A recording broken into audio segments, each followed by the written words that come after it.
Welcome back and thank you for staying with us. We jump straight into the world of sport where battle lines have been drawn for the epic encounter pitting the Zimbabwe's Warriors and the Harambee Stars of Kenya. The two sides collide in an explosive Group J AFCON qualifier penciled for the Peter Mokaba Stadium in South Africa. Almost certain of making it to the 2025 Africa Cup of Nations in Morocco, the Zimbabwe Warriors will this Friday troop into the Peter Mokaba turf, needing to avoid defeat against Kenya to qualify for the continental showpiece. The Zimbabwe Warriors had a feel of the home ground this Thursday after experiencing some disruptions on their training schedule due to heavy rains.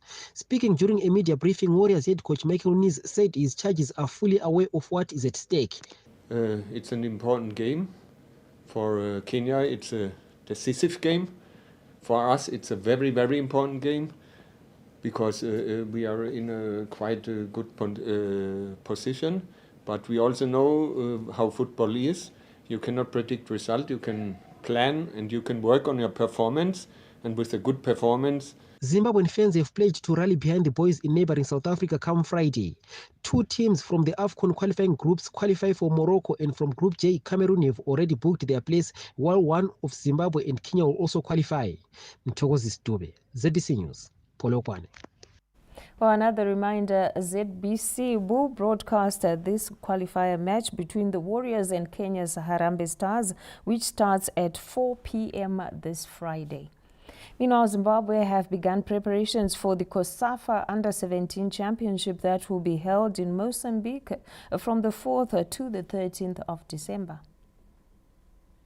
The COSAFA Under-17 Championship will serve as a continental qualifier for the 2025 CAF Under-17 Africa Cup of Nations.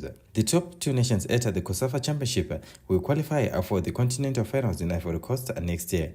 Zimbabwe will conduct their final squad selection for the COSAFA tournament this Saturday and Sunday at White City Stadium in Bulawayo, with 6 regional teams competing. The Under-17, the selection of the national team must give every child an opportunity. Everyone from the fringes of the country and right at the end of the country, they must have an opportunity to be selected. And the only way to do it is for us to engage in this manner, where we start right at the bottom, from the zones to the district to province, regional, and then national. Honestly, we might not please everybody, but that the widest net would have thrown around. And then if some fish is kept in these spaces, tough luck. But that's the best that we are trying to do. The Zimbabwe Football Association is also working on remodeling junior structures in the country. We have agreed with NEF and NASH. We are going to be having the school leagues running again from the beginning of the year. And we are very happy and thankful that the Sports Ministry and the Ministry of Education have agreed that sport must be played from January to December. Zimbabwe and Group B, together with holders Zambia, Namibia and Eswatini. The top team in the three pools advanced to the semi-finals along with the best placed run-up, providing a little margin for error. Lawrence Trusira, ZBC News, Harare. Well, that wraps up our sport for now, but up next is the weather report and forecast.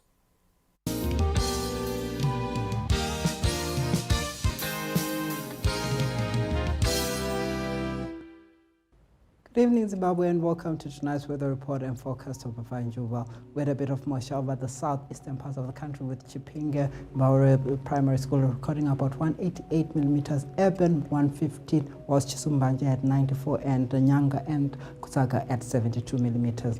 Because of this, we had more heavier falls over those southeastern parts of the country. This was because of added moisture from the southeast that's through Mozambique and South Africa, brought in by cooling winds from the south, which tend to dry out much of the south. So we should see a bit of drying conditions as we get into the weekend, especially over the southern parts of the country. As seen here, we're expecting tomorrow to be just cloudy because of moisture drifting in, but rain and drizzle projected over that. More of the showers projected over the north, where we're expecting heavier falls over those areas.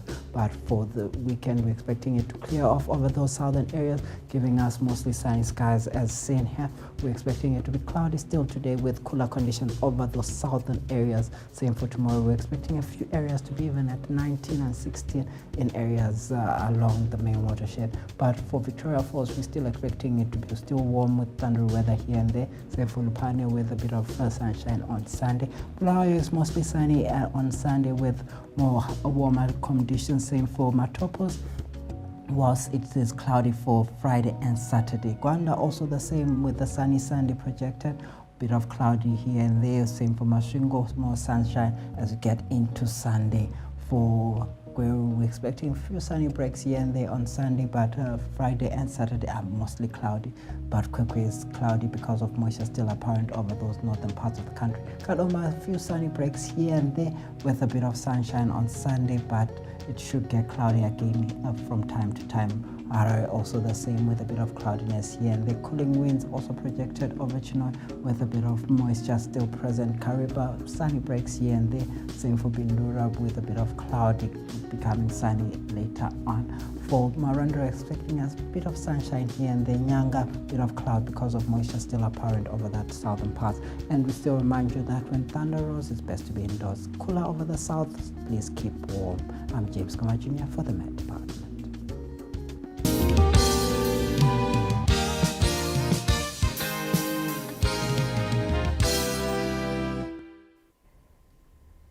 Well, that wraps up tonight's bulletin. From the crew behind the scenes and all of us here, good night. Good night.